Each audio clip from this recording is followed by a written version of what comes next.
دوستو، حجر اسود کا نام آپ نے سنا ہوگا۔ خوش نصیب لوگ اپنے ماتھے کی آنکھوں سے دیکھے ہوں، قسمت کے دھنی لوگ بوسہ دیے ہوں گے، چومے ہوں گے۔ اللہ ہم سب کو بوسہ دینے کی، چھونے کی، ماتھے کی آنکھوں سے دیکھنے کی توفیق عطا فرمائے۔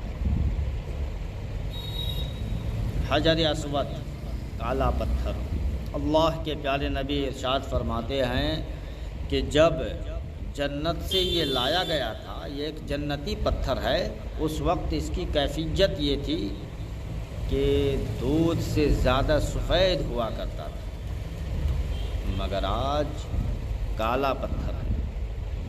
وجہ کیا ہے؟ اولاد آدم کے گناہوں کی وجہ سے وہ کالا پڑ گیا۔ آپ کہیں گے کہ ایسا کیسے؟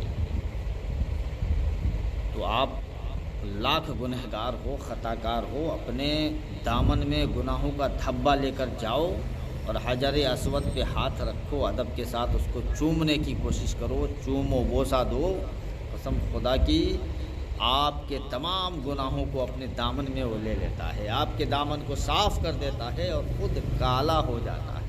یہ ہے حجر اسود۔ اللہ